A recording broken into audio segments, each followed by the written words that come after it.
What's going on, everyone? Jackson here from Vendetta Sports Media, back with another episode of Court is in Session, part of the Vendetta Sports Media podcasting network. If you are watching us on YouTube, first, thank you so much for watching. And if you enjoy today's episode, go ahead and hit the like button and subscribe to the channel. Joining me today is Vendetta's own Jarrod Prosser, covers the NBA, does an excellent job doing so. Jarrod, how you doing, man? Doing well, Jackson. It's been a busy weekend, as we discussed off air. Not quite as busy for me as it has been for you, but no, I'm hanging in, mate. I'm at the end of a basketball season here, the local basketball season, so I'm able to relax, decompress a little bit, and I suppose refocus on the NBA as we head into the play-in and playoffs. Yeah, we do not have much time. It's what, maybe a week and a half, less than that. If that, Most teams are down to their last 5 or 6 games. yeah, Most yeah, of the playoffs are set. Now it's more of kind of the wild, wild west, depending on like what the seeding is going to be for a lot of the teams. Five, really 4 and 5 down towards the play-in because what is it like yeah. a game and a half only separates like the Mavs, or maybe it's like 2 games separate the Mavs who are in 11th place and the team that's in 6th place. I can't remember, but it is Yeah, I should have that nuts. in front of me, but it is frighteningly tight. Like there are, if you tried to write an article and threw it up on Vendetta, you would end up going for 10,000 words because there are just so many connotations of the Yeah. bottom half of that playoff bracket and the play-in bracket. We could literally see a dozen movements depending on how things go. And that'd be a reasonable assumption that we could see about a dozen movements just in those last 5 or 6 games for each team. It's so compressed. Yeah. And as not just a fan of a particular team in the NBA, but just a fan of basketball and the NBA, it's going to be a fun last week to watch Yeah, everything unfold. And also the race to continue who can suck the most between the teams that are drafting or tanking in an attempt to get Victor Wembanyama. Uh, Houston will win that. I don't know whether they'll win the lottery, but Houston definitely suck the most. they're just going for the odds. That's all they're doing. And what's great is that one of these teams is going to tank as hard as they can, and it is not going to work out. Well, see, this is a weird thing because I honestly think this draft has got four It's got a lot dead of good. set studs in it. Yeah. Absolute studs. If you get any of those top four picks, obviously Wembanyama is the crown jewel. The only thing that gives me any pause, any cause for concern with Wemby is the fact that he's 1,000 feet tall and built like a stick figure. Yeah. We've seen it so often. We've literally got the man that has already been, I suppose, Chet Holmgren has been superseded as a player type already Hmm. by Wembanyama. But Chet Holmgren hasn't played a game because of a lower body injury. We see it so often. Porzingis, Sean Bradley, all these exceedingly tall, thin guys have body issues. Hmm. That's the only thing that worries me with Wembanyama. And I hope to every deity I can think of that he stays healthy because he's awesome. Same. But even if you don't get him, you get Scoot, you get Miller, assuming he doesn't go to jail, or you get So great Elsa at Thompson. great at dishing out They're assist to all awesome. shooters. Yes. Now, look, you get any of those top four, I think you're okay. I think you're going to be Yeah. pretty happy with The- what I, you've I got. was I was going off of there are teams that have, was it the Knicks a few years ago? No, it wasn't the Knicks. I forget what team it was, but they were taking hardcore for Zion, and they That was the dropped. next. You know, Yeah, it was the Knicks. The Knicks dropped it to the was the third next. pick and got R.J. Barrett, but the Pelicans and the Grizzlies jumped up to 1 and 2, meaning Mm. that the other top two teams fell to 4 and 5. So Yes. they went from having tied for the best odds to get Zion to you get the fourth or fifth best player. And if that happens again, imagine the Pistons are tanking super hard to get him, and then just the lottery gods have smitten them for whatever reason down to the fifth pick or the sixth pick, however far they can fall. That would just be The unfortunate. basketball gods, Jackson, are vengeful. They are vengeful. They have no mercy. So this is where this is where Houston could possibly be smiled upon, because I honestly don't think Houston have tried to tank. They're just that bad. Yes. But at the same time, do the gods punish them for being that bad? Because they kind of got that bad on purpose. They wanted to be this bad. Yeah, I don't think they wanted to be this bad. Like they are the worst watch in the NBA. If Şengün's not playing, there is literally no reason to watch them play at the moment. It's tough. Şengün plays great basketball. I think he's almost like a Jokic light, like a smaller version of Jokic. The way they use him, and it's perfect and it's effective. But when he's off the court, it's grown up AAU basketball. I watched if I was to ever teach a like a seminar on basketball and show how not to play basketball, I would show a play from the Houston Rockets that I have saved somewhere. I do. And it is they try a 5-out isolation offense where you kick it to one guy, he ISOs for about 3 seconds. If his first move doesn't work, passes it to the next guy, and it's his turn to ISO. And they keep trying it. Like, if I couldn't get it, pass it to the next guy. He doesn't get it, he swings it around to the next guy. And then they're all just standing still because it's isolation. And this is the thing. It doesn't look like there's any sort of structure there. I like their individual pieces. Şengün is a delight to watch. Eason is wonderful to watch. Green could lead the league in scoring one day. Kevin Porter's an electric sixth man. There are really good players here that can provide little, 6 or 7 second highlights that are perfect for Twitter. But when you watch a whole game, it's a hot mess. It is just, it's god awful basketball on the whole. Just punctuated by these occasional flashes. Yeah. Well, let's get off the bad basketball. This is depressing talk. It is really very depressing. It's very similar to our pre-recording talk that we had. We were discussing all the tornadoes that have been going on here in the United States, because I, as like millions of other people, were in the path of massive storms this past end of the week and then going into this new week. So for any U.S. listeners out there, remember to stay safe and stay weather aware. Yeah. That's what we always say around here. Stay safe and stay weather aware. Don't let it impede it to the point where you're shaking in your boots and you don't like enjoy your life. But don't act stupid and be like other people where they're like, oh, it's not going to hit us, and you're out in like a strip shopping mall or something, and there's a mile-wide tornado that is bearing down on you, and you have a very cheap building that you are hiding in, and then you're just living on a prayer at that point. Like in some of the videos that I saw, I did see a video where a woman very stupidly, and she even admitted it, was standing in a door recording the tornado heading straight for her, and she only survived because she was getting sucked out the door and her husband grabbed her and was somehow able to find the strength to pull her back in. And then finally the tornado passed, and then they were injured, but they were fine. And it's just mind-boggling to me. So a tornado's coming towards you and your instinct isn't to run or to find a safe place. It's to go, oh, this will get some likes. First off, that's big Midwestern energy. I know I don't live in the Midwest, but if you know any stereotype of the Midwestern United States, it is that. It is sitting on your front porch and just across the plains, massive tornado going through, and you're just, It's a Tuesday. Here's another one. Pretty much.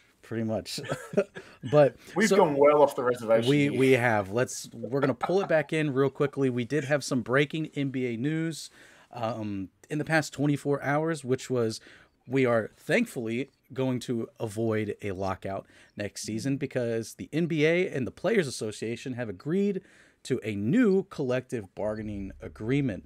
Now, we haven't had the chance to dig through every single detail, and God knows I would not want to print that off because it would be like reading a bill that's being passed through Congress. It's hundreds of pages long, and there's a lot of nonsense words in there that don't tell me what it is actually like in it, what's going on. So thankfully we have people like Woj and Shams and others who kind of get the major details and break it down a little bit easier Yeah. for us People plebs who to can speak understand. legalese. Yes.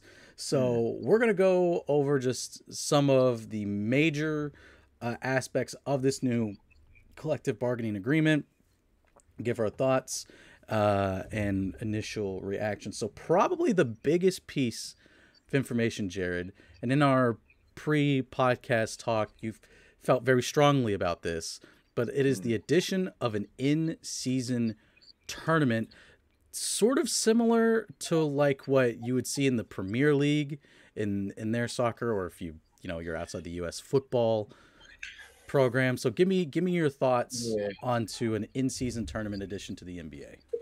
I will put an asterisk here in that I need to read more into this. I'm sure there is a point to it, but I don't see what the point is at this point.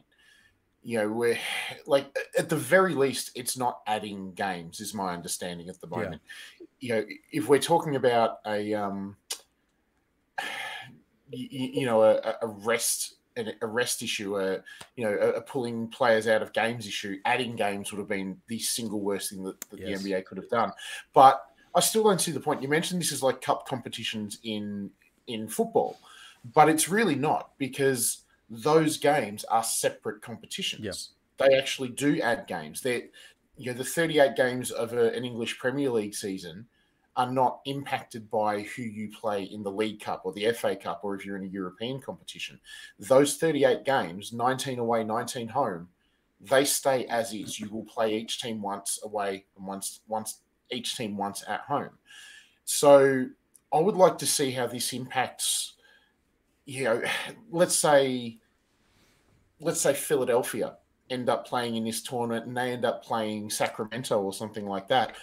Which games do those teams lose out of their schedule? Mm-hmm. If Philadelphia end up losing a game against, I don't know, Detroit, then they could rightly say they've lost a probable win. If they lose a game against Boston, that might be a loss that they've lost. So that could help their record. How does this? To me, this creates a less fair playing. It's not a level playing field now. And again, I need to read more into it, but just on the surface, this seems to just compromise the NBA fixtures even more than what they're currently compromised. Yeah, and I was going to add on to that because I do not trust like teams when it comes to, like, we're not tanking or anything. We're not trying to throw games on purpose. But because I'm trying to rationalize, because like you, I need to understand more of what the structure is going to be, especially let's say all 32 or all 30, not 32 teams, that's the NFL, all 30 teams play the same night, or one night and the other night 15 teams, like on a Tuesday, 15 teams on a Wednesday, whatever. Yeah. The first set of teams lose. You would think they would be playing each other in normal regular season games outside of the tournament. Well, if the teams that lose are in theory going to be inferior teams that are fringe play-in teams, not just fringe playoff teams, fringe play-in teams that are going to be tanking.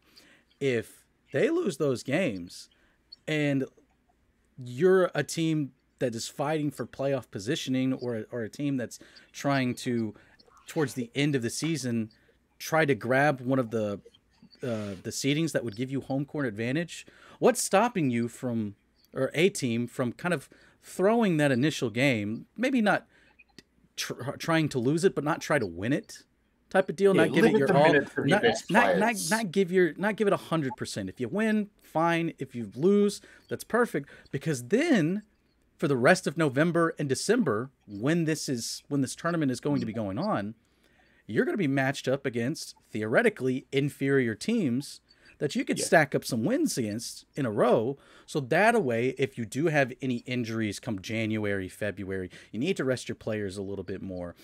Or there's only maybe a game or two differential between you and the number one seed. You can make up those games, again, potentially playing inferior teams, by kind of throwing or just not trying to win that first game, and then you don't win that first game. Exactly. I can give you a scenario right now. This season, if this if this tournament was happening this season, the Milwaukee Bucks. A lot of injuries at the start of the season, a lot of players playing a lot of minutes, but they know that they need that number one seed to avoid the potential shit fight of a second round matchup against either Boston or Philly. Mm-hmm. Do they sit there and go, you know what, Middleton's injured, Giannis is carrying a huge load. Does Giannis suddenly feel his back, or he feel a calf strain, and Brook Lopez, old as the hills, coming off a back injury? Does he decide his back's a little bit stiff? Does Pat Connaughton have a turned ankle all of a sudden, and we just leave Drew Holiday out there, so we've got a token star on the court, and then all of a sudden they've lost that game, and then you're right, suddenly they've got a whole bunch of games against the Pistons and the Magic and the name your dodgy Eastern Conference side, the Wizards of the world. Exactly. So and I'm sure what's going to happen is we will see something like that maybe happen 1 season, 2 seasons.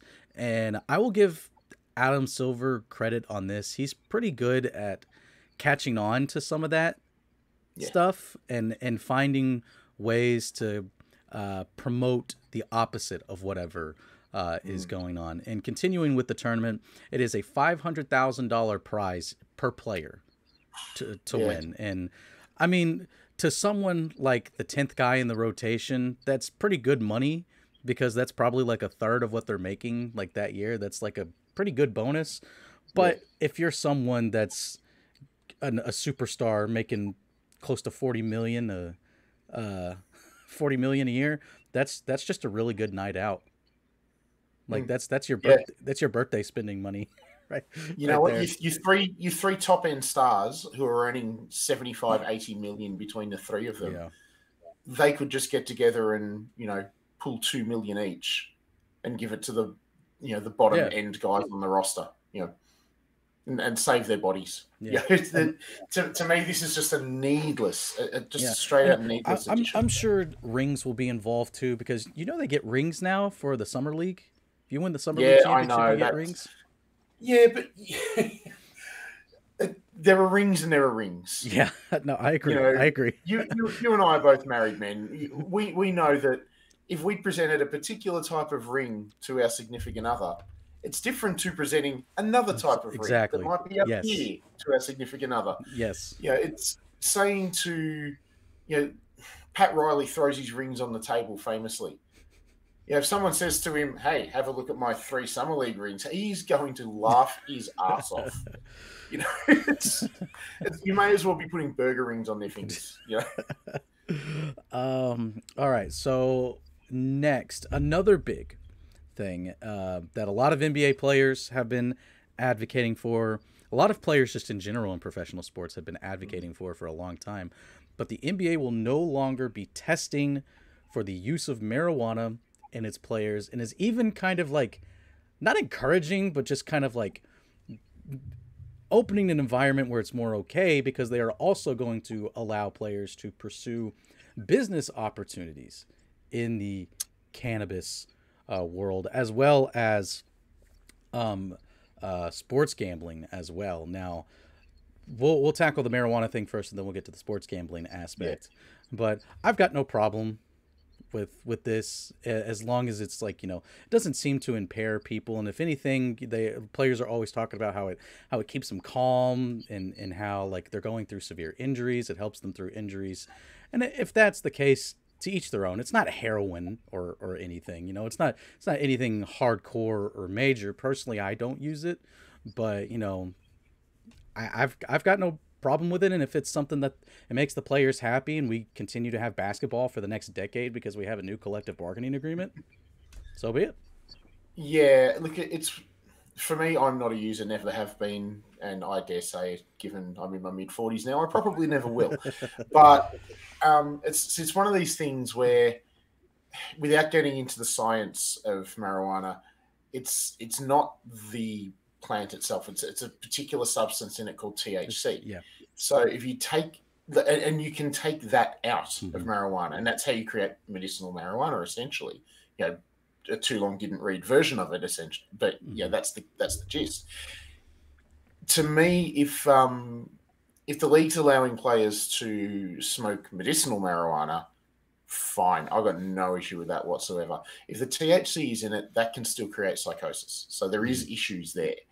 On the whole, though, we need to read more into this, and there will be more details coming out in the next 48 to 72 hours, I'm sure. But on the whole, I'll put a sort of a soft approval on this. Yeah. I think if it's handled right, this could be a really good move. If it's something where it's just going to be a free-for-all, and it's any type of weed is allowed, then that could be opening a little bit of a Pandora's box. The last thing the NBA wants is to go back to the 70s and 80s of what the NBA was then. So this could be a little bit of a gateway to it if it's handled incorrectly. So I'm prepared to roll with this one for the moment, but I do have a little bit of trepidation. Yeah, I'm sure there would be some stipulations with like some teams about like you can't smoke in the locker room. You can't do it in like the locker room, on the bus, on the plane, or anything like that on as if it's NBA grounds or team property or anything like that.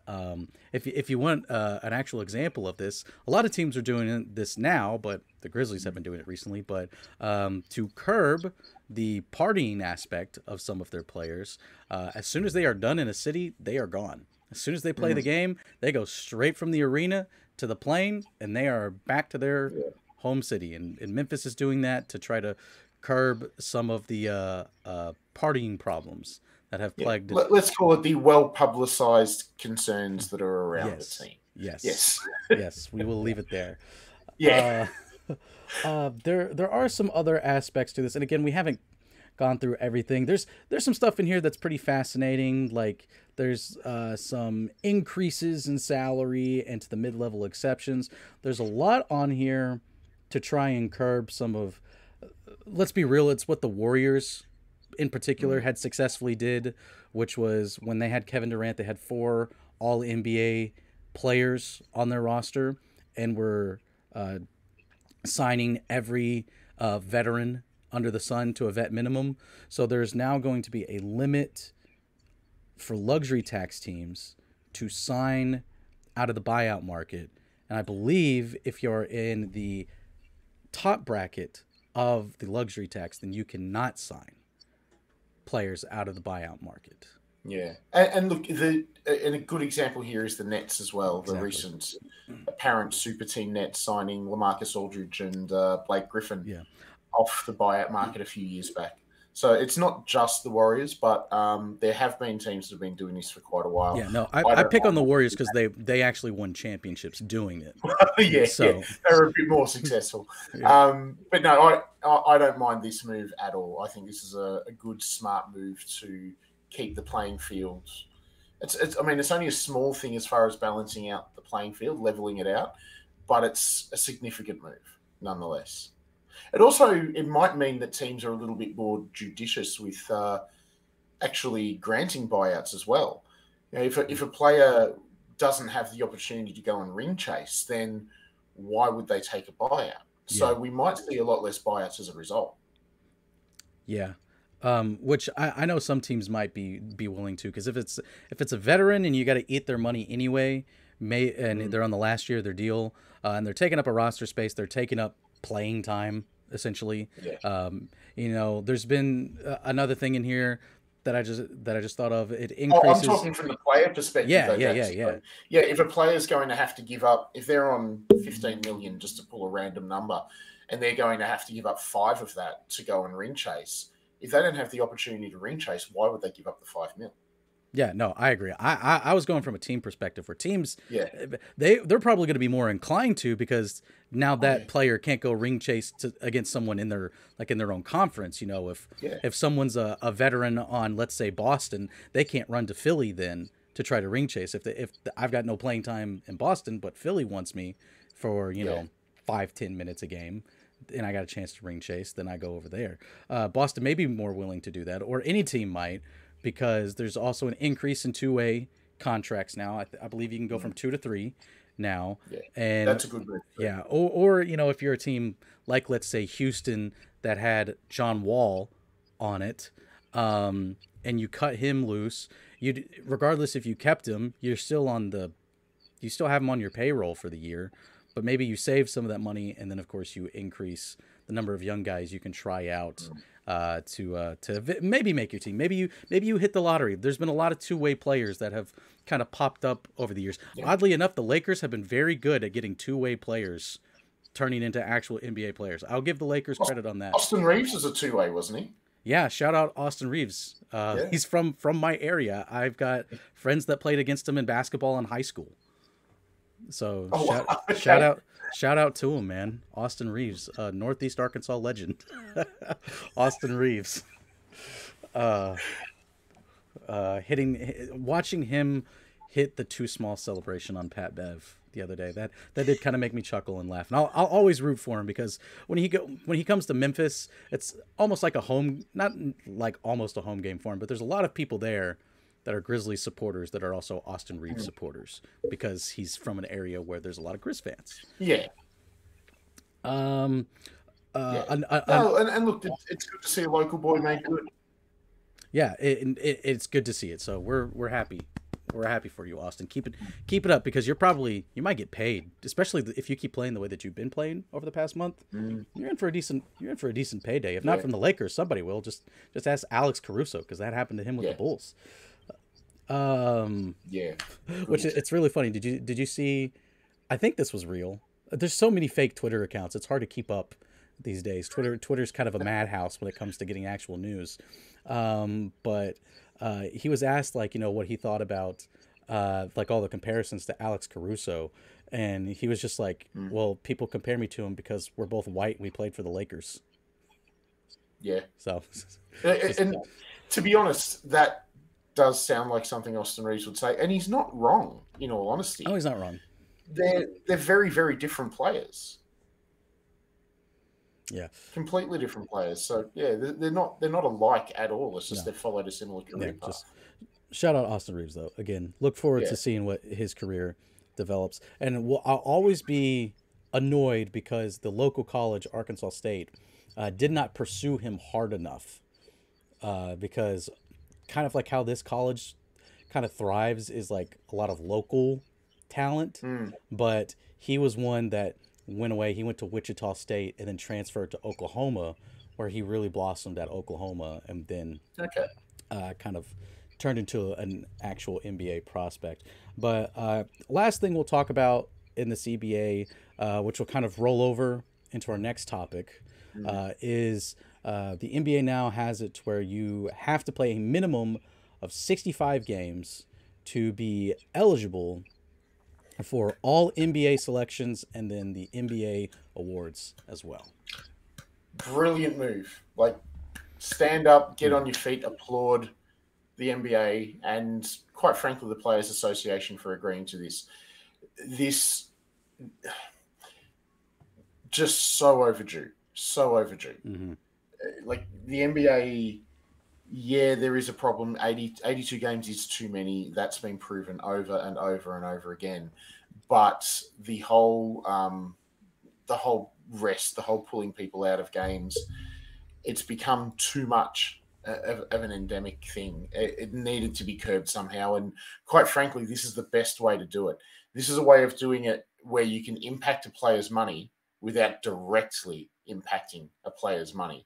So this to me is a brilliant move. And 65 games, I'm sure there'll be debate about whether it could have been 60 or 70 or whatever the number might be. But I think 65 is a pretty good measure. No, I think it's really good, because that would be over 3/4 of a season. That's the vast majority.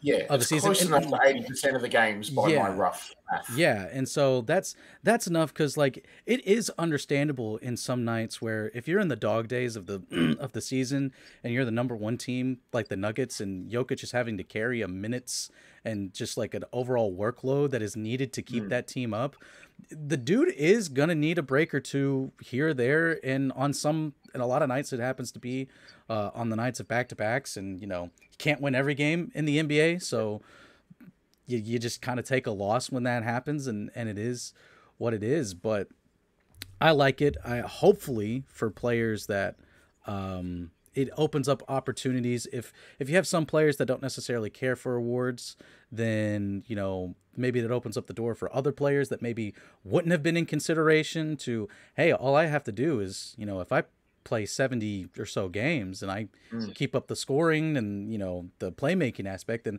I've got a shot to win an MVP now. And just on the whole, does a player care for awards? Jokic has come out and said quite actively he doesn't really care for awards. This will prove a litmus test for that. Yeah. If he's if he has a healthy season, but then in those dog days starts taking more days off, then he's essentially putting his money where his mouth is. If all of a sudden he plays through these dog days just in case he gets a turned ankle at the start of March, then we know that maybe he cared a little more than what he let on.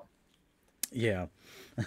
And then, of course, like you have players like, I feel like Joel Embiid, he says he doesn't care about the MVP, but he low-key does. Oh, he cares. He cares. Oh, yeah, he cares about the MVP. He's just saying that to be like, oh yeah, it's whatever. I don't care about MVP. No.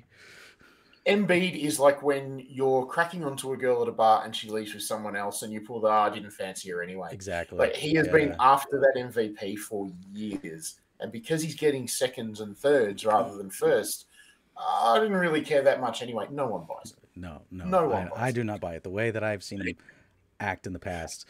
But speaking of Embiid and the MVP, perfect segues. We are going to roll into, of course, it's the end of the season. We are going to talk and discuss the end of the season awards for the NBA.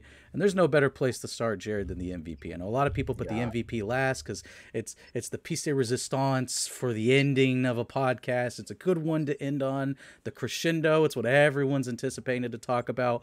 But this is just too hot of a topic because you had the straw poll that came out as the final straw poll a few days ago, maybe a week ago, where the voters for the NBA were polled who they were going to vote for, and it is just 2 overall points separating Embiid at the 1 spot and Jokic at the 2 spot. Jokic actually received more first place votes than Embiid, but because of the point system, I believe Embiid received more second place votes than Jokic, and that's what bumped him over just ever so slightly. Giannis chilling in 3rd right now, and then the rest is the rest. Good for everyone else that gets a vote. Yeah.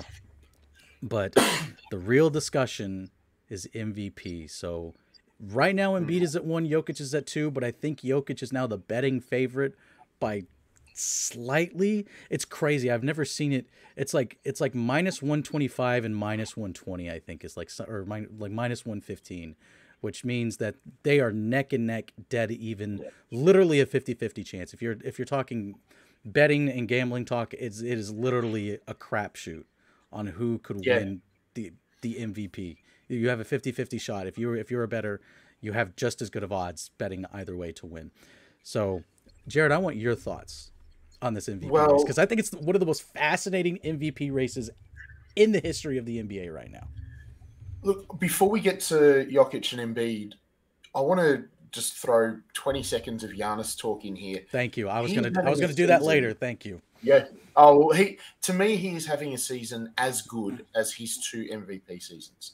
That shows us how deep and how awesome the top of this MVP race is. That Giannis, who was like a runaway MVP in his 2 seasons, he's playing just as well, if not better, especially when you consider the offensive burden he's had to take on without Middleton.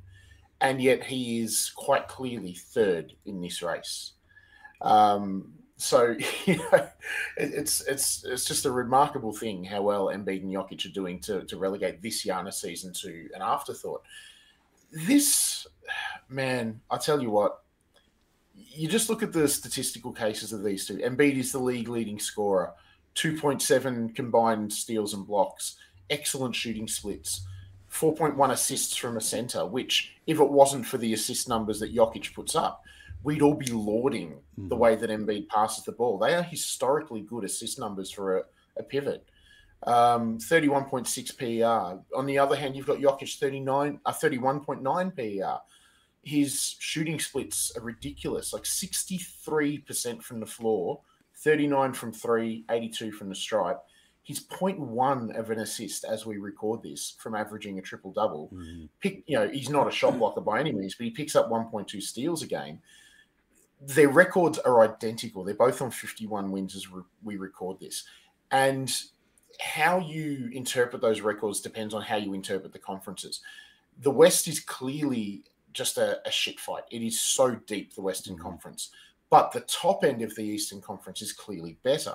So do you, I suppose, punish Embiid for having a lesser conference overall to play against, or do you punish Jokic for being at the top of a conference that doesn't really have a true out-and-out alpha of a team outside of his own? This is almost like the Jordan-LeBron debate. Whether you decide Jordan, LeBron, or Kareem are the best ever players, there is a legitimate argument for any of those three. You could make an argument for Jokic, and it's legitimate even if you think Embiid is the winner. You could make an argument for Embiid, even if you think Jokic is the winner. It really is, as you said, Jackson, it is a coin flip. I will hear arguments either way. Ultimately, though, I am just by the hair on my chinny chin leaning towards Nikola Jokic right now. Yeah. Oh man, just first off, the discourse on Twitter. We fucking hell. It's something else, and I'm not going to bring politics into this. I'm just drawing a comparison to the two most recent presidential elections. When you look at the discourse between that and then this MVP race, it is eerily similar. That's all I'm gonna say on that. We could have gone into some dangerous territory. Nope. It's a brief just skim, and then we're moving straight on. We're not touching down for very long there. But I'm glad you brought up Giannis. I don't want Giannis to get forgotten in this, because I think there is a legitimate reason for having Giannis in this conversation. I think you could have legitimate reasons for him winning it this season. But for whatever reason, we have decided, or the voters have decided, and I guess NBA Twitter has decided too, as a whole, that Giannis is not in this conversation, even though the reason why they stopped giving him the award was because he couldn't get it done in the playoffs. He couldn't win a finals. Then he wins it in the finals. And like you said, he's been without his second star almost the entirety of this season and is putting up tremendous numbers. Has his team with the best record, not just his conference, but in the entire NBA. And he's hardly gets any first place votes. It is a wide gap between second and third place when it comes to the voting. He's getting no love. Even though he's done everything that the voters said that he hasn't done now, he gets no love between two guys that also have not been able to get it done in the playoffs. Now, big question that I wanted to bring up here is that only one time in the history of the NBA has a player missed more than 14 games, which is the amount of games that Embiid has missed, and won MVP. That was Bill Walton in the 77, 78. Yeah. He missed 24 games. Significant amount of the season, and still won. So there is a historical precedent, but it is still kind of like moving the goalpost, it feels like, for Embiid. And it's like, especially with the new CBA rule coming in where you have to play 65 or more games, I don't know. It's just, is Embiid so good? Has he been that much more dominant than Jokic or Embiid to where we have to grab the goalposts and move them, widen them just slightly to let him get the MVP? Has he been that much more dominant? Because you have someone like Damian Lillard that came out and said that Embiid has been the more dominant player, and that's why he should get it. But it's like, has he been that much more dominant? Everyone points towards the 1-to-1 matchup that the two of them had, but then it's like everyone started getting angry at Embiid because he dodged Jokic. It felt like it. In Denver. He didn't go play in Denver. And Embiid hasn't played in Denver in 3 seasons. Yeah. Like, every time it comes up for Denver, he's always a scheduled rest day, or he has a calf strain, or he's just resting an injury. It's never been on back-to-backs. It's never been after like huge, massive road trips or anything. It's always just, it's just kind of an outlier game, and he doesn't play. Well, this really is the crux of the issue, isn't it? It's what you value in the MVP. Because Embiid is probably the more impactful player in the traditional sense of the term impactful. He can bend a defensive structure to his will, essentially, to his immense physical will. Joker, on the other hand, is an offensive savant who renders your defensive structure pretty much irrelevant. And there's a reason that so many basketballers have their best periods of their career are alongside Jokic. It's like how so many players, particularly in LeBron's younger years, had their career years playing alongside LeBron. He's the tide that lifts ships. Now, traditionally, defense hasn't really mattered for the MVP, but I think that the NBA, NBA journalists, NBA Twitterati, pundits, analysts were all a bit more enlightened on the impact of defense now. So that's where, in previous years, Jokic's relative lack of defensive presence wouldn't have been a major issue, whereas it is now. And whilst he is a limited defender, Jokic isn't a bad one. And this was ultimately the thing that decided it for me, because they're both brilliant offensive players. I think Jokic is better. But I look at, I pulled up a couple of stats here from Second Spectrum. I'll try English. Second Spectrum. In Jokic, because everybody talks about Jokic and his lack of rim protection and his lack of ability defending a pick and roll. Now, when he goes into drop coverage, teams average 1.14 possessions. 1.14 possessions. Wow, 1.14 points per possessions. Even in all players who've defended at least 100 picks, and in this situation, Jokic has defended 283 on the season. He ranks 41st out of 52. Now, it's pretty damn bad. But that comes into that lack of rim protection. Jokic quite famously likes to play at the level. He has defended 512 ball screens at the level.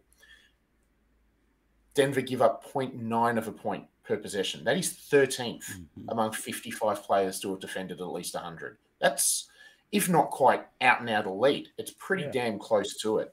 So whilst he's not nearly the versatile defender or the forceful, impactful, rim protecting defender that Embiid is, situationally, Jokic is still elite defensively. He's just nowhere near as versatile.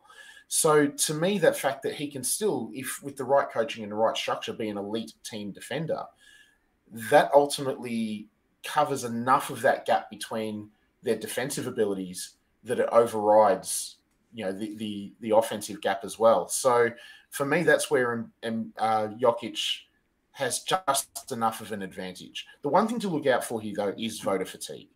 It is again, people are more enlightened on voter fatigue now, so probably a bit more aware of it, and it may not happen as much. But without voter fatigue, Charles Barkley probably doesn't win an MVP. Karl Malone might have one MVP, might have zero.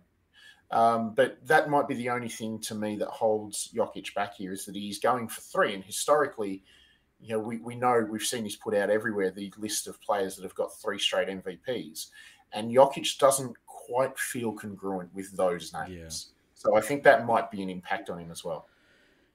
Yeah, and I'm also glad you brought up the defense, because I was going to bring that up too. But the question I was going to say is, are we viewing Jokic defensively in this way based on pure talent alone, or the talent that he has to consistently go up against in his own conference? So if you were to switch Embiid and Jokic between the two conferences, because everyone is pointing towards he's historically giving up layup after layup after layup after layup.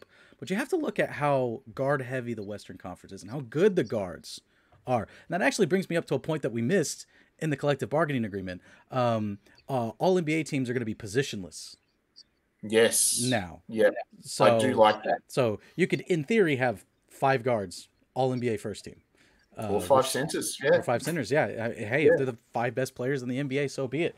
But just to like like the top point guards in the Western Conference, like just going down the list of the playoff standings, you got John Morant, De'Aaron Fox, Chris Paul, and Devin Booker. You can put them both in the pick and roll. Steph Curry. Then you have the Clippers. They don't really have an elite point guard. New Orleans has C.J. McCollum. Lakers, not really a top tier point guard. Well, they have D'Lo, who's coming back. Not no D'Lo slander here, man. The Timberwolves, who did have D'Lo, but now they have Mike Conley, and then you have Shea and Josh Giddey in OKC, and then even getting outside of the playoffs, you have Luka and Kyrie in Dallas, and it's like, and this is the competition that he is having to play 3 to 4 times this season, and you go back and you look at the guard play in the Eastern Conference. There's not too many elite guards in the Eastern Conference that coming off those pick and rolls that Embiid, who, as all bigs do, struggles on the perimeter. I've seen plenty of games of Embiid switching on to a smaller defender and getting beat off the dribble. That's just how it happens, because he's a bigger player. He's going to just move slower as a almost 7-foot big than what a 6'3" guard is going to move. So I would just be curious if we could switch the two. Would we view Jokic in the same way? Is it circumstantial because Jokic is in a conference with such good guards that you put out great stats there, but like one guy I saw was saying that Jokic was giving up layups at a historical rate never seen in the NBA before when it comes to defending the ball handler off the pick and roll. This is exactly my point of those defensive stats about him defending drop or at the level.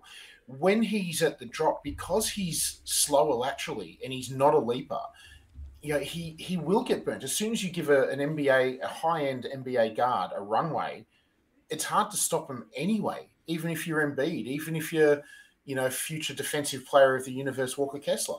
But if you get like Jokic's skill, and this is where he's elite at the level, is because his positioning is brilliant. He's got hands like fly traps, and he's probably the best in the NBA at kicking a pass. He will close off angles with his legs really, really well. That's why he's so good at defending at the level. He knows that if he defends deep, he's kind of screwed. He doesn't have the game that can meet you at the top of the mountain, when you attack the rim. So he has to defend at the level. So yes, it is circumstantial, but not in the way you're talking, I don't believe anyway. I think it's more circumstantial in that if a team runs a pick and roll and catches Jokic napping or catches the Denver defense not quite set, and you can catch Jokic before he gets to the level, then that's when you give up a whole bunch of layups. And that's what you get on these, YouTube compilations that you see of Jokic's bad defense. What you don't get is a whole bunch of YouTube compilations of people having to pass out of the pick and roll because Jokic has trapped him up the top. Because that's boring as batshit to watch, if nothing else. But it also, it doesn't sort of prove the point that Jokic is a bad defender. He is a lot better than what people think, but he doesn't have the versatility to be able to defend like a traditional center. Yeah, I'm glad you brought up the kickball thing, because I've seen a lot of discourse about banning that in the NBA, or having harsher punishments for purposefully throwing your leg out and kicking the ball, which I got no problem with. That's ridiculous. That is absolutely ridiculous. Like, if you can't pass around someone's leg, then don't pass it. Just defender can use whatever they want to defend, as long as they don't foul you. Yeah, and who's to say, like, if there is like a harsher punishment, like if it's considered like a technical foul or something like that for kicking the ball, who's there to determine if it was purpose or accidental? Precisely. How do you determine what is an extended leg or someone just running? Exactly. But so you give the slight edge to Jokic. I give the slight edge also to Jokic. But again, it's odd because, to be clear, I'm talking like 51-49 here. It is raised. Yeah, and I don't want to be seen as an Embiid hater. Also, I think Embiid is a great, fantastic talent. It's just I would if you had to choose between one of the two, I kind of just lean more towards Jokic. I like it's phenomenal, the playmaking ability that he has for the size that he has. That is ultra rare. So if I'm building a team, I would just kind of slide that way and kind of do what the Nuggets have done, and it's build around him. It's revolutionary what he's doing. And look, this isn't to, as you said, this isn't to disparage Embiid. This is not an Embiid hater podcast. The evolution in his game this season has been extraordinary. His ability to get to the nail and just pick teams apart. If his defender drops, shoot over the top. If they step out, he's got the ability to pulverize them, or to, if he gets a double team, he's becoming very, very good at seeing where that double team's coming from and picking out picking out the open player. So, like, Embiid is playing at the best he's ever played, but it's just one of those things where it really could be a flip of the coin between he and Jokic. And for you and I, Jackson, the coin falls on Denver's side. Yeah. I will say this: Giannis somehow is not getting enough love from the voters this year. Again, he won a title. That's what everyone said he couldn't do, and he did. You would think that, okay, and it's been a couple years since he's won. He's playing the best that he ever has. Maybe he should be in that conversation. Nope, it's still just a two-man conversation. But we'll move on now. We'll talk a little bit about some of the other awards as well. Not on the same level, but still a big award that everyone pays attention to. Rookie of the Year. I think it's kind of wrapped up in the bag, but I think it's my vote for this anyways. It was Banchero, and I think Banchero is kind of like, you had Benedict Mathurin, who gave him a good run for his money there for a while. He looked like the truth a little bit, and again, I like Benedict Mathurin's swag. I like a guy coming into the league, he's never done anything. He's like, well, LeBron's going to have to show that he's better than me. And in the first matchup, he absolutely outduels LeBron, and he's coming off the bench. I'm like, okay, bro, I like that. You've got the stuff to make it in this league. Let's see it continue. And then, of course, I forget which Jalen Williams it is from OKC. The wing Jalen, not the big Jalen. Yeah. Because it's J Will and J Dub, and I always forget which is which. And, Sam Presti, why'd you have to draft two guys? The two guys in the draft with the exact same name, just slightly spelled. Let's just call him number 8. Yeah, number 8. So number 8 Williams. Williams, number 8, has made a good run at it, but in this last month. But again, it's an entire season. It's not a 1-month award. So Banchero looks to be an excellent pickup. Looks to be the player that Orlando was wanting him to be, and is an excellent building block to put next to Wagner, and even Fultz has like kind revitalized his career a little bit. It's been really good watching that Fultz. It has, and I don't. Maybe I'm looking too far ahead. I was a little too high maybe on the Magic this season and kind of their expectations. I wasn't expecting them to make the playoffs, but I was expecting them to kind of compete for a play-in spot maybe, and they're kind of there. They're a few games back, but if you take out that early swoon, remember they were they sucked in the first month of the season. Since then, they've been playing at a rate that would get them into, I think, the 6th seed. Yeah, so I was a season ahead of them. That's what I'll say. Yeah. I was a season ahead of the hype. I'm excited for the direction that the Magic are going, and so I'm gonna carry this hype over into next season, and hopefully it'll pay off. Then there'll be at minimum a play-in team next season, but great building blocks. I like what the Magic have done, and even around I like the look of Caleb Houston. A big 6'8", 6'9" 3-point shooter who can defend.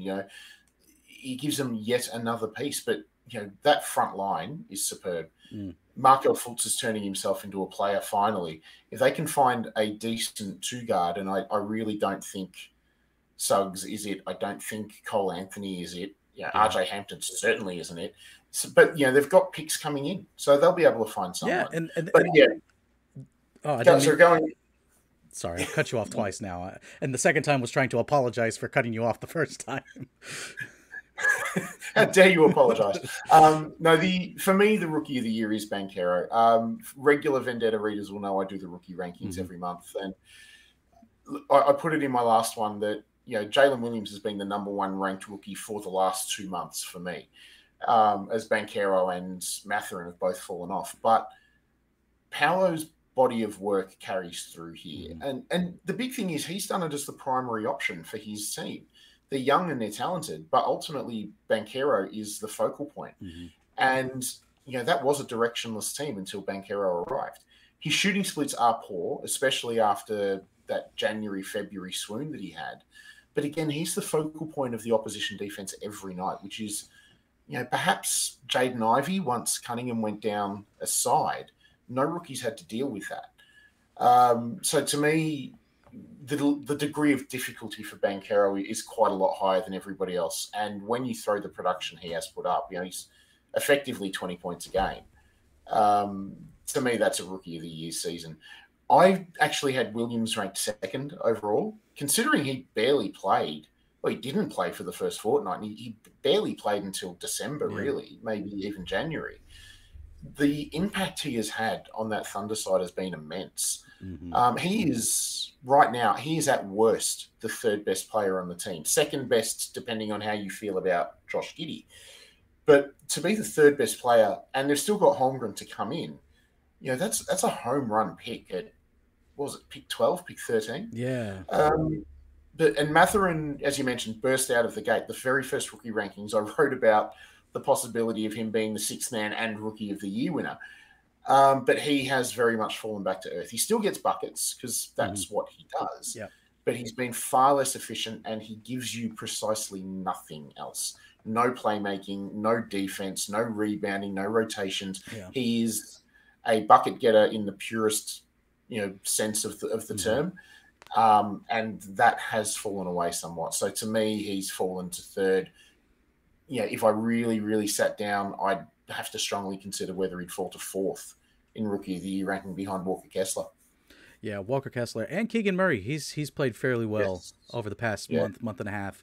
As the congratulations to the Sacramento Kings, first time in the playoffs in 16 years.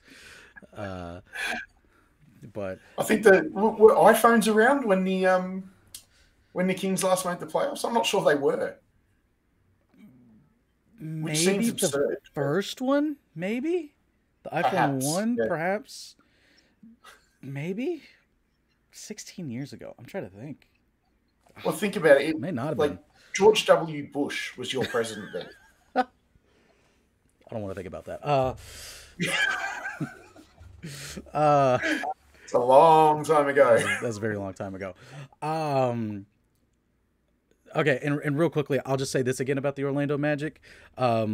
Great look for guards coming into this draft, too. Oh, yeah. They're going to be in great position. They're going to have a top 10 pick, a really good pick. Maybe chances to move up in the draft. Maybe the lottery gods, maybe the basketball gods smile on them. It's like, you guys have done right. Here, we will bless you. You'll move up in the draft, and you'll get a great player. They'll have Chicago's pick as well. That's right. Ooh, wow. Yeah. Ooh. Good trade, that one. Yeah, so great opportunity for the Magic this draft to get a couple really good players. But so now, something that I feel like you may feel pretty strongly about. I have a feeling about it, but most improved for this season. Let's just give it to Lowry and go home. Yeah, I was about to say. This one's an easy one. And look, there are some really strong candidates for this one. I just running my sort of 3-2-1. I had Nick Claxton coming in third for this one. He is coming for Bam Adebayo's title as the most versatile defensive center in basketball, the most switchable defensive center in basketball. And he's also added some sort of offensive game. Now, that has fallen away once Kyrie and KD were out of town, but that's to be expected. But as he keeps adding skills, and also the players around him get used to being, Mikal Bridges gets used to being a star man rather than being a complementary piece. I'm sure that Claxton will pick up a little bit on offense as well, but defensively, he's already wonderful. Like, he's the basketball nerd in me loves watching Nick Claxton play D. My second place was Shai Gilgeous-Alexander. Yeah. He and Lowry have both made similar leaps where they've gone from really good, talented young players who can produce to genuine stars. Now, SGA sort of started at a higher level than Lowry, and they've both gone up in, I guess, similar increments where I don't think anyone would say Lauri Markkanen is a better player than SGA, but I just think the improvement in Lowry's game has been slightly more. And this was the tiebreaker for me on these two. it's been a higher degree of difficulty for Lowry. The Thunder have been trying to build something. They're trying to create a core. They're wanting to win. The Jazz are actively not wanting to win, to the point where outside of pretty much Markkanen and Walker Kessler, they've traded away everybody that can impact winning. Mm-hmm. So now Markkanen is still producing and producing well, despite the fact that Danny Ainge is making it more difficult for him as the season gone on, throwing more and more obstacles in front of him. And the fact that he's, he's like the only player in the league with over 100 dunks and 100 threes. Like he's a highlight player as well. Yeah, and I mean, just his ability. He's played so well this season. He's my pick too, by the way. Lauri Markkanen is to crack into. You know, we talk about how stacked the Western Conference is when it comes to talent and players. Yep. He was able to crack into that and be an all-star this season. Yeah. And I do think also, like you said, Shea started out much higher. It's almost kind of similar to Shea and what Ja, where they both started off really high. And it was a little weird giving it to Ja because Ja had the hype around him and he made the leap that everyone thought he was going to. Yeah. And I'm not a fan of giving the most improved to a player that is expected to become a superstar, becoming a superstar. Yeah. So, and again, that's my boy. That's my dude. He's on my team, Ja. And I was happy to see a Grizzly get, regular season hardware and regular season recognition. But even I agree that he should not have gotten that award. It should have gone to someone else. If we wanted to keep it in-house with the Grizzlies, my vote was for Desmond Bane, who went from the 30th pick, and he averaged like maybe 5 or 6 points the previous year to a legitimate third scoring option for the Grizzlies that next season, which is kind of what Markkanen has turned into. He's turned into essentially the primary scoring option for a team, like you said, that is actively trying to not win. And given... Yes, he was a high draft pick, but he has stumbled quite a bit since then. Yeah, he's become an afterthought. But now he's finally found a place where he belongs. He has found his footing in the NBA. And sometimes voters like stories as well when it comes to the awards. Narrative is so important. Narratives are important. And so I think because of that, and I love Shea too. I love Shea. I loved when OKC traded for him. I was like, that's a great building block for them. I think it's got to go to Lowry, in my opinion. I agree with you. Just on the narrative thing, it might be something where, I think it would be mad to consider Lauri Markkanen a potential future MVP or somebody who can be in the conversation, the fringes of an MVP race. I think that that's not out of the realm of possibility for Shai Gilgeous-Alexander. Yeah. To me, he's someone who he may not be a league MVP, but he's the sort of guy who might sneak into a 4th or 5th place finish in a career year, whereas I don't think Markkanen can do that. That fact might subconsciously sway voters that SGA might be destined for greater things, so the most improved may not be the award for him. Yeah. Now, his recognition, his hardware may come further down the line. So this might be Markkanen's award based on that as well. Yeah, it'll come with all-star appearances, all-NBA teams, because he's 100% destined to make... If he continues playing like he does, he will be on 1 through 3 all-NBA for most of his career going forward. And that's where the big recognition will come in for him. Yeah. Another big award we need to get into, and this also involves a Memphis Grizzly, and this is the Defensive Player of the Year. Now, I'm going to be pretty biased in this. I will not lie, Jarrod, but my pick is Jaren Jackson Jr. As is mine. Well, then we agree. I'm glad on that. Yeah.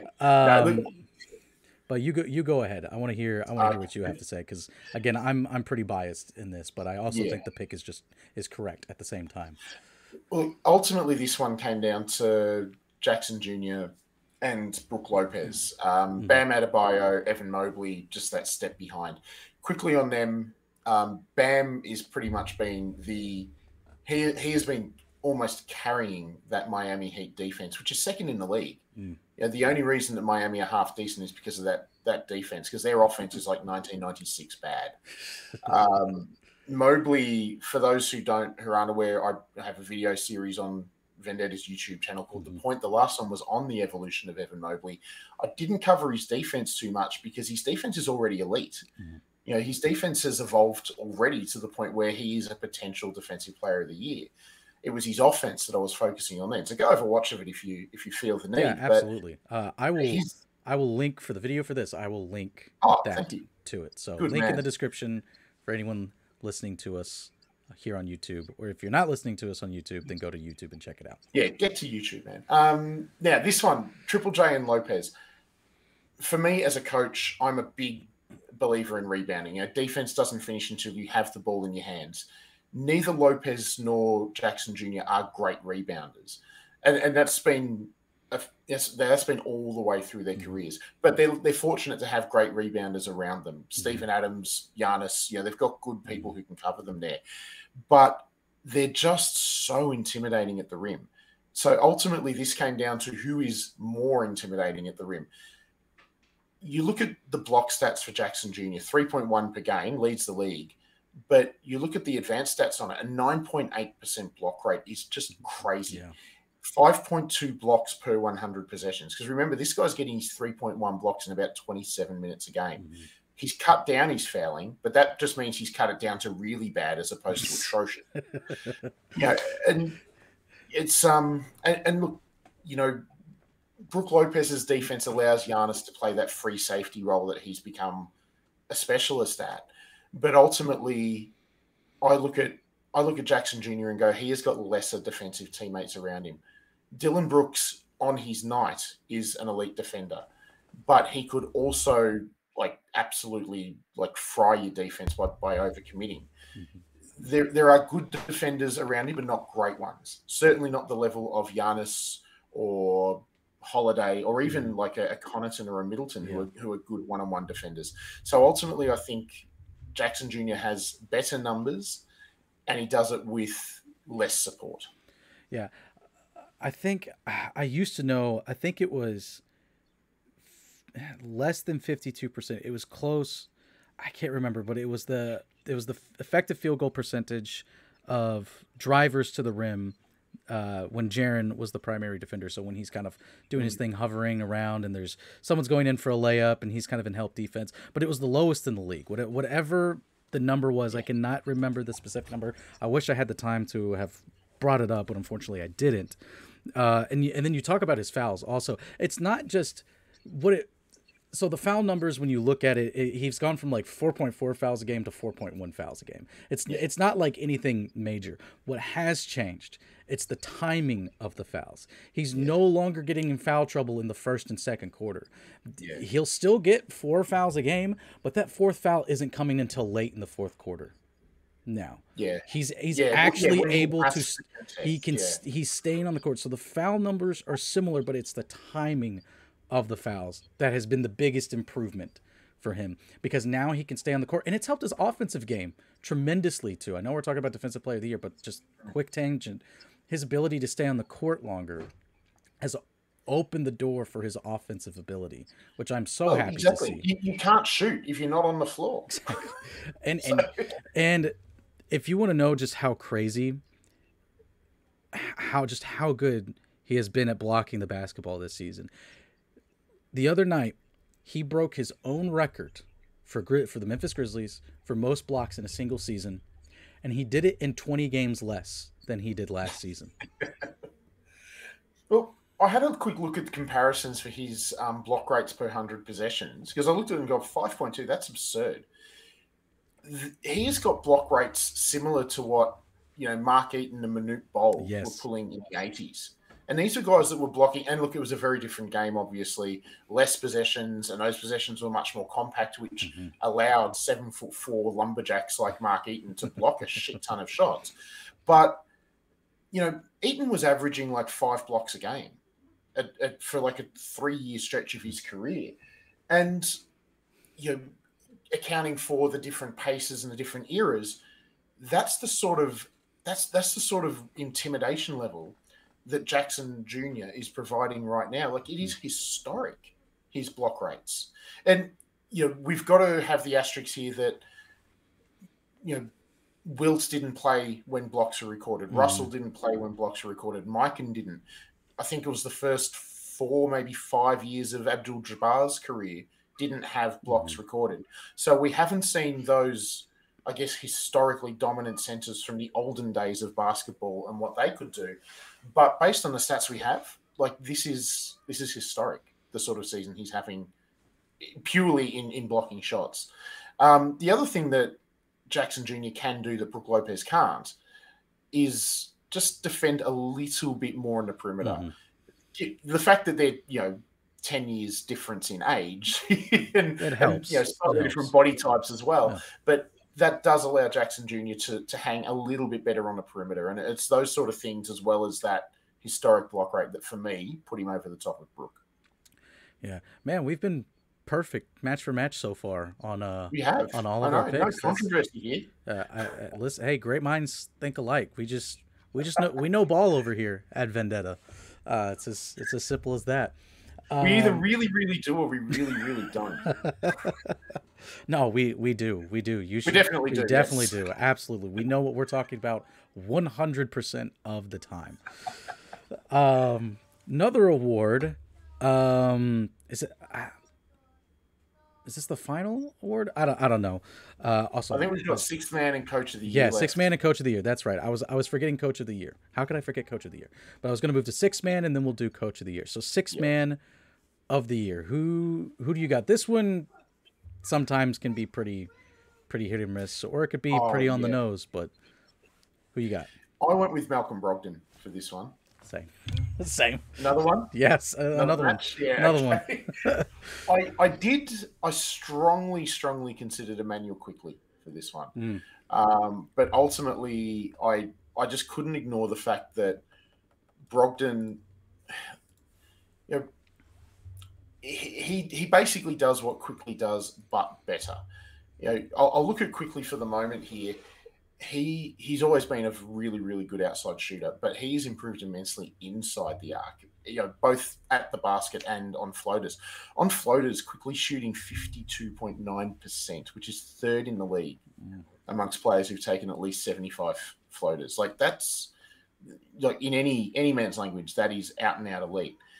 But ultimately, those floaters aside, because Brogdon, for whatever reason, really struggled at the rim early in the season, and he's righted that now, but it has, I guess, sunk his numbers on floaters, shots at the basket. But overall, he's still averaging about 16 points per game. He literally has not started a game, so he's, I guess, a more pure sixth man than Quickly. His versatility, where he's been able to play off of the star wings in Boston, in Tatum and Brown, he gives shooting that Marcus Smart certainly, and to a lesser degree, Derek White can never match. And also his defense isn't really that far behind those two either. His defense has been pretty stout, pretty switchable. Admittedly, it's not far behind those two because of the drop-off that Smart has had, which has been precipitous. But the other thing he can do is he can take control of the offense. He was a starting point guard for pretty much all of his career until this year. So he's the sort of guy that can take control of the offense if Brown or Tatum don't have it, or if he's got a bad matchup. And he can create his own shot. He can barrel his way to the chest with those massive shoulders of his. So for me, he just does what Quickly does, but better. Yeah, I am time-stamping this point in time because I am going to kind of let people peek behind the curtain here and pick on our boss Trey Daubert for just a minute, because one second, so we're at like an hour 13, so 1:13. Okay, got it down. So when this trade happened, I remember all of us during the summer, we were like, when the Celtics picked up Brogdon, we're like, that's a pretty good trade. I can't remember what the package was, but it wasn't too terrible. It was a first-round draft pick and various flotsam and jetsam from the Boston bench. Yeah, like Daniel Tice and Naismith. Naismith. Yeah, and Daniel. Yeah, there wasn't much. It wasn't much, and we're like, hey, that's pretty good. Oh, Trey was up in arms about this. He hated the trade. said terrible trade, was really dogging on the organization for this trade. Sixth man of My the only year? issue with this trade at the time, and it's proven to not be an issue, so far, is was Brogdon's health. Yeah. That was Whether he could stay healthy, whether Indiana knew something about his health that perhaps allowed this trade to go through for such a relatively small return. But so far, and touch all the wood, Brogdon's health hasn't been an issue. So he's given them the return that they would have expected, probably more than they would have expected, and he's done it whilst playing. Geez, he probably hasn't played every game, but he's been pretty close to it. Yeah, he has played in 65 games. Brogdon has. Yeah, so he's probably only missed maybe 10 games. Yeah. So first off, he hits the at least under the new collective bargaining agreement that kicks in next year, he would hit the he's got the minimum. He's got the minimum. But no, I've got nothing more to add. I liked Brogdon. I thought he was a solid all around point guard. And you are correct. He has not started a single game this season, so he is as true as can be a sixth man of the year. They've kind of switched back and forth with Smart and White as kind of like the two starting guards with Brogdon. So he is a true sixth man, and is key, like you said. Highly underrated tool that I think a lot of people overlook is the ability of a point guard to be just that, a point guard, the player that dictates the offense, that is able to read the defense and get the ball to where it needs to go, who can recognize the mismatches. Maybe he himself doesn't have a mismatch, but he's able to see something that's going on through a couple of possessions and is able to get players like Tatum and Brown, guys that are superstars in their own right, to listen to him and get them the ball and get them in positions to succeed. Even if it's not like a assist per se for him, or just getting the offense moving in the correct way to get the basket and to succeed, which is the ultimate goal of an offense, which is to score points. So I've got one more point on Brogdon before we move on to Coach of the Year. And this is one where it's a really hard one to quantify. But Malcolm Brogdon has a reputation as a good dude in the locker room, somebody who can control a locker room. Mm-hmm. You think of all of the upheaval that Boston had in the off season. It was just recently too. Well, that's it. It's been through the season as well. Mm-hmm. It's really tough to say, so I can only speculate. But given his reputation, I'd imagine that Brogdon has probably been a really good influence in keeping the rest of that Boston locker room on a relatively even keel, keeping him focused on the end goal. Again, I might be completely off base here, but no, I think it's just going off his reputation that, Boston have, the Celtics seem to have been able to ride out all of these crises that they've experienced this campaign. And I can't imagine that Brogdon hasn't had a major influence on that. No, I agree with you. That is a very valid point. All right, so we'll move on to our final award. We'll do Coach of the Year and probably wrap this up.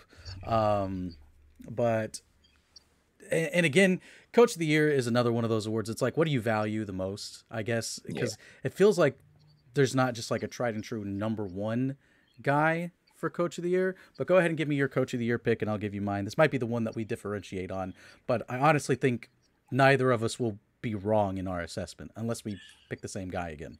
Yeah, I ended up going with Mike Brown for this one. I don't hate that pick.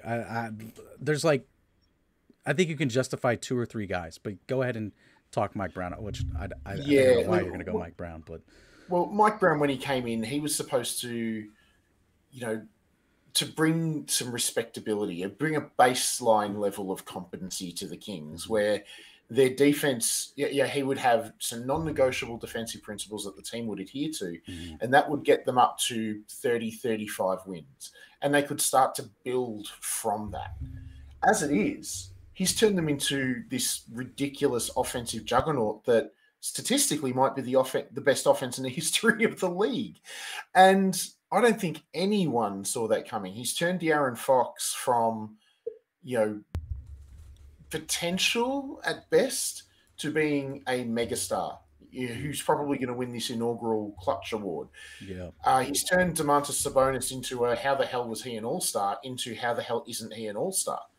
He's turned Malik Monk. I had Malik Monk as my third choice for Sixth Man of the Year. He's taken Malik Monk off the scrap heap and turned him into a legitimate weapon. Kevin Huerter has been weaponized to a degree that he's never been before.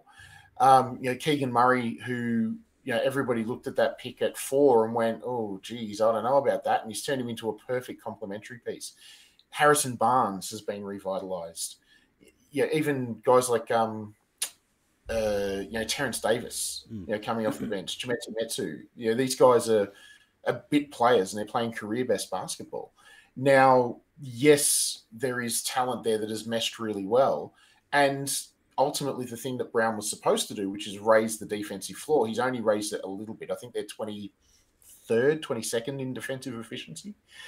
But just the overall impact. Brown was supposed to bring base level competency to the Kings. In the end, he's turned them into, at worst, a top 3 side in the West. Yeah, this is one of those picks where I'm almost glad I don't have a vote, because then it doesn't force me to make a pick. Because, again, man, I think there's a couple of coaches here that you can justify. Like, if Mike Brown wins it, I have no quarrel with it whatsoever. Kudos to him. It is an amazing job, and there's a lot going there. Every point that you said, the fact that it is the Sacramento Kings, a lot of people probably didn't even have them in the play-in this season, and they've locked up the number 3 seed. Yeah. I crapped on Trey earlier. I will give him credit here. He was much higher on the Kings than I think what all of us were. But we were all fairly down on the Kings. So it wasn't too hard to go a little higher than what we were. But he had him, I think, around the play-in, I think was where he went in our initial preseason. Nobody had them having home court in the first round. No. And that is... And potentially home court in the second round. Yeah, Yeah. I could see, again, kind of a cop-out pick, but Budenholzer has missed one of his key players for most of the year, and they have the best record in the NBA. So kudos to him for that. I could see people going with Joe Mazzulla.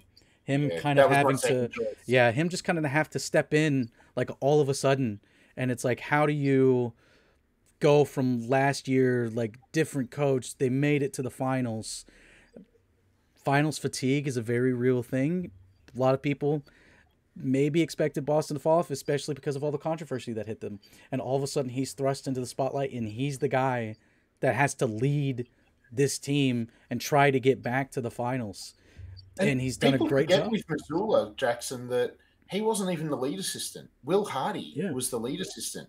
If Udoka was going to go, it was expected that Will Hardy would be the man to step into those shoes, not Mazzulla. Exactly, and he's done a great job. And I think have they officially named him as the head coach, or are they waiting? I'm quite sure he's been named. There's no interim tag. Yeah, and rightfully deserving of so. 100%. I mean, I could make an argument for my dude Taylor Jenkins as well a little bit. He's missed his primary star for a decent chunk of games. And over the past 2 seasons, the core 5 of his players, I know throwing it back season a little bit, but that includes this season also. But the actual starting 5, many people don't know this, but the actual starting 5 for the Memphis Grizzlies is John Morant, Desmond Bane, Dylan Brooks, Jaren Jackson Jr., and Steven Adams. And the reason why I say people may not know that is because over the past 2 seasons, they've only played 19 games together as that core unit. So he has always been having to deal with significant injuries to the lineup, and they are still the 2 seed in the Western Conference. 2 games back from Denver. Seems kind of unlikely, but there still is a chance that maybe they could grab the number 1 overall seed if the Nuggets fall off a little bit. And Memphis has one of the easiest schedules in the league to finish out the year, and now that they're done with the Clippers. So, but I do agree with you. I think Mike Brown is probably going to be, if I had to rank them, Mike Brown probably is my number 1, because we talked earlier, narrative has a lot to do with some of these awards also. And the narrative, not just the fact that it's the first time in 16 years that they've made the playoffs, but the fact that and it's not just they're making the playoffs. They're not the 6th seed or they're not in the play-in and then they win a play-in game. Yeah. They are the 3 seed in the Western They Conference. haven't backed in. They have been they have been bloodying noses and they held they held the 2 seed for a hot minute as well. Yeah. And they just lost a couple of games and fall off, but they're only 2 games behind Memphis for the 2 seed. What if Memphis falls off and they get hot and then they get the 2 seed? Sacramento gets the 2 seed. Yeah. That's not out of the realm of possibility. So, but I think I will, not for the sake of all of our picks being the exact same, but for the sake of, I think you are correct with the Mike Brown pick. I think I would make Mike Brown my number 1 pick for this. But again, there's tons of arguments for other coaches. And also I do feel bad because I do think Taylor Jenkins did miss out on it last season because they gave it to Monty Williams last year. The reason why they gave it to Monty last year was because the year before, instead of giving it to Monty, they gave it to who'd they give it to? Shoot. Oh crap. What's his name? Knicks coach. It wasn't. Thibodeau. Yeah. Wow, I just had a massive brain that was an awful decision. Yes. Yeah, they gave it to Thibodeau, so the next year they made up for their lack of judgment and then gave it to Monty, who should have got it the previous year. And then last year, I think it should have been Taylor Jenkins because kind of similarly, he took a scrappy Grizzlies team that they won the play-in and got in as the 8th seed, but then was the 2 seed again last season. So, but it is what it is. But all right, fairly even-handed on all of our picks again, and we just know ball over here. There's no controversy. No. Probably boring for some people, but again, when you know ball, there is no controversy because you have all the right answers. It's as simple as that. Well, and it's a weird thing because they're, like everybody talks about the discourse around the MVP debate, but there are multiple really good options for pretty much all of these awards. Mm-hmm. I sort of joked about, just pack it up, go home, give the most improved to Lauri Markkanen, but you can make legitimate arguments for Gilgeous-Alexander. I would have no issue if somebody wanted to ride that pony, but it is one where I guess on this occasion, you and I have just gone, you know what, we're all along the same lines here. Yeah, well, thanks for stopping by, Jarrod. It was a lot of fun getting to talk NBA. I know these episodes don't get to come out as often as I like them to, but we're coming towards the end of the NBA season. There's a lot to talk about. Of course, we have the playoffs coming up. Gonna have to have a future episode on that, and then of course I've got to have at least one of the Jimmer Range boys. Shout out to the Jimmer Range podcast, because the draft is coming up. Oh, 1 second. Sorry, got a text. Got a reply. The wife. You know how it is. When they, it's 11:45. Yeah. It's 12:15 in the morning here. So if my wife is texting me, I'm in a lot of trouble. Well, Jarrod, do you have anything else to add before we close this episode? Look, since we have had a rather argument-free episode, let's just kick it off. Let's just finish this off by saying Memphis will get knocked out in round 1. Okay. Where are the Jazz at? Wembanyama, baby. No, we're far too good to get that pick. Yeah. So, what would the odds be? Like, I know they've released the percentages. Yeah, they've got 36 wins. They'd be pretty far back. There, 1, 2, 3. I think we're 12th in the conference at the moment. Yeah. I don't know about the whole league, but I think we're 12th. Yeah, I think. Let me see. 1, 2. There's 3, 4, 5, 6, 7, 8. Yeah, you have like the 9th. You have like the 9th worst record in the league. That would be a pretty far jump to get up there. I don't know if it's statistically impossible, but kind of might as well be because it's such a low percentage. But in effect, yeah. I will say this again. The Pelicans and the Grizzlies each had a 6% chance for the 1 and 2 seed, and they both got it in the exact same draft. Which again, my tinfoil conspiracy is that the NBA did that on purpose because that was the first year that they implemented the new lottery rules, and they wanted to show that, hey, this could be you. This could be you. Why did they pick Memphis and New Orleans? No idea. My other conspiracy is just that they're the bottom two. They're as small markets as you can get. They're 29-30 in the league in small markets, and they just so happen to have decent odds. So they just pulled a Patrick Ewing and just put them in there. Look, ultimately, when it comes to the draft, I think we've got to go for the Lloyd Christmas line. So you're saying there's a chance. Yeah, exactly. But anyway, thank you guys so much for watching again. Jarrod, thank you so much for stopping by and staying up late, me getting up early, living on different parts of the world to record this podcast. Lots of fun. Always good to talk to you. Make sure to read all that Jarrod does here on Vendetta Sports Media on our website, as well as here on our YouTube. Again, I will link Jarrod's work down into the description below. So again, make sure to go check that out. Great basketball analysis, especially as we are going throughout the year.